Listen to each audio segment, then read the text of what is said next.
G'day gamers, Ybot here, a filthy Ybot 74 with some King of the Hill Gears of War 4 multiplayer game match on social, and this was from last week, and this game went for 36 minutes, so I've reduced it down to about 8 minutes or 9 minutes or so.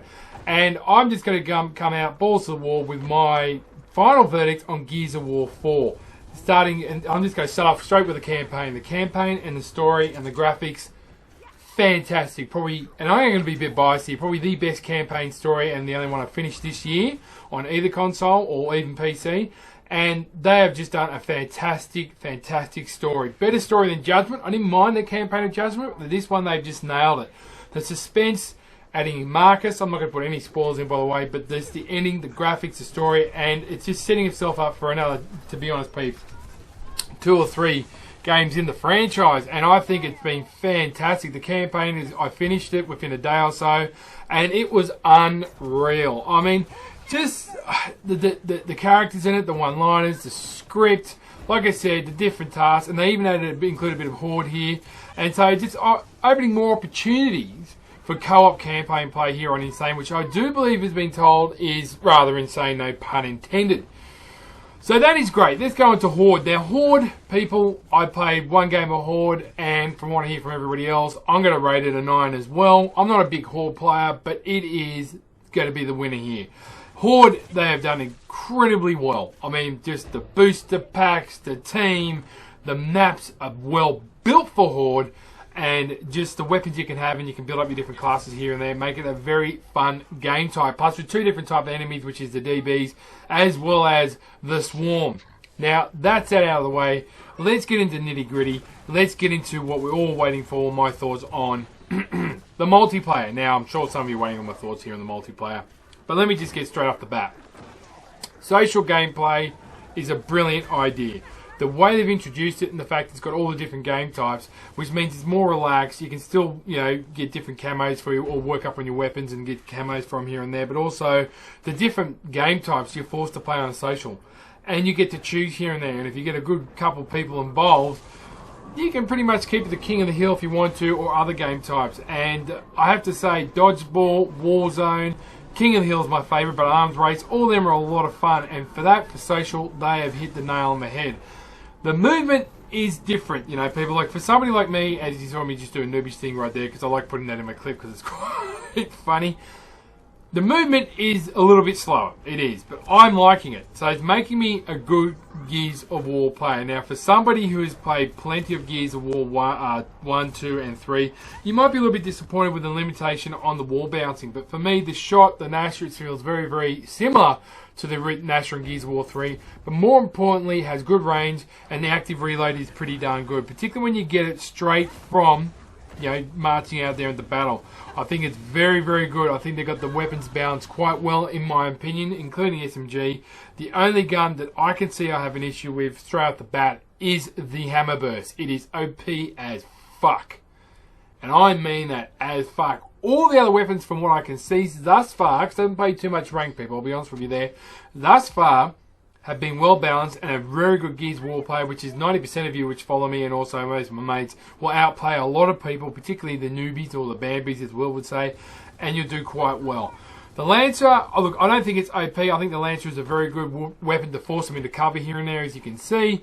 And look, going from the connection of the game straight off the bat, much better than Gears of War UE. Well, no shit. But the thing is, there is still the occasional spongy character here and there.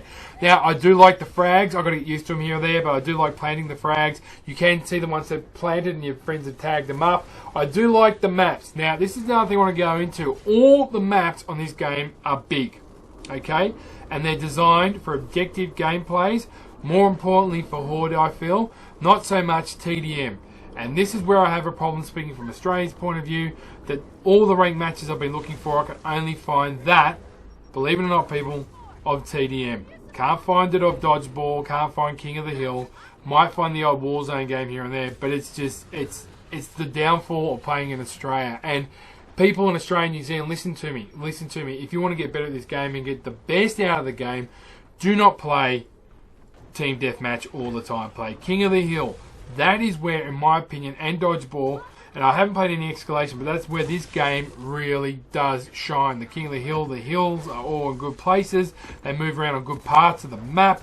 The weapon spawns are quite good. They're easy to see. And it makes it for a more equal, fun, compelling game. If it's just TDM, it gets rather campy. And with the old movement system, it gets rather... With the new movement system, I should say, it gets rather frustrating. So if you're an old Gears of War 3 player and a veteran, you're going to get very disappointed with ranked TDM. You are going to get disappointed with TDM in general, in my view, people, because it is just not the way this game should be played. That's my personal opinion. So I'm going to try and show you that by making a video later on. But King of Hill on social is the way to go. Now, there will be special events and maps here and there. Now let's go into the other thing, the microtransactions. And a lot of people said, oh, you know, oh, look, just going back to this game type, I did absolutely shit house in the second round. And in the second round, they had me marked down. Didn't do much, but we come back in the third, so I edited most of the second round out. But I think all up, I got about 60 kills, which is not too bad for an old noob here. But anyway, enough of the gameplay, because I've just got that in the background for shits and giggles, as one would say. The packs. Now, you can choose to buy them or earn the coins. But the other thing I like, people, and I've played a lot of COD, and you know for a fact that Black Ops 3 has been marred by getting a perfect mark by a lot of COD people because of the pay-to-win scheme. And by, you know, buying the drop packs or whatever they call them. And you've got to pay money for them. You don't get much out of them. The difference between this and what the Coalition have done from Activision and Treyarch is you can craft the cards and get the characters that you want. And believe me, peeps, it doesn't take that much. Or you can remake double XP cards. So if you ask me, that's a pretty darn good thing. Look, they're going to be in there. That's how the game's going to survive. There's people are going to pay for them. I'm not going to lie. I bought one or two. I bought 2 elite packs just to see what it was like. Yeah, look, it's more generous than Treyarch, but there's more choice in the Treyarch and the Black Ops thing. Don't buy them. Save them up, get the coins. I think it's more rewarding that way. The only thing that I think people did buy, the big people, the big YouTubers here and there, like Pez, Razor's Edge and SA Shadows bought, was the esports pack. And look, I don't think that's a bad thing. That's not going to Microsoft. That is going towards the esports because they are pushing this game for esports. They really want Gears of War to have a future. And I want it to have a future as well. I didn't get a chance to buy, but if it comes up again, I will buy one pack. And yes, I will do a supply drop opening video. That's what the word I was looking for, supply drop. And I will do one of those openings because why not, people? That's what it's all about, to get those YouTube views and that YouTube money. No, I'm just cracking jokes. I'll do that for shits and giggles. But it is, you're not forced to buy them. And you're not really jitched because you get bonuses, which they don't have in the Black Ops theme. All you get is the theme and the camos and maybe a gun. In this one, you get characters, you get double XP for Horde and all sorts of other things. So it's quite good. It's better than most people think. And you don't have to buy them. You can actually just earn a shitload after earning heaps of coins and ranking up and going from there. So it's not a bad way to get the loot, as one would say. So all in all, if you really want me to give a rating of Gears of War 4, I'm not going to lie to you people, it's a 9 out of 10 for me. The reason it's not 100% because no game really is 100% in my view. I think the closest when it comes to story is Mass Effect 3, but this one's not far off it because, well, Mass Effect series I should say, but this game, the campaign just blew me away, no pun intended. And the multiplayer, I'm having a shitload of fun because it's bringing all the gearheads back together. The party system, it's had a few little glitches here and there, but nothing really to whinge about.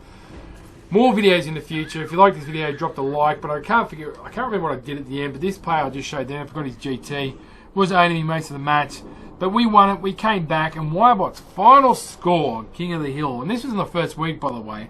Well, and it went for 30 minutes. I couldn't believe it, 36 minutes. Ybot got, I think, about 62 kills. Frag a tab. Good days. Own you and catch you, mate.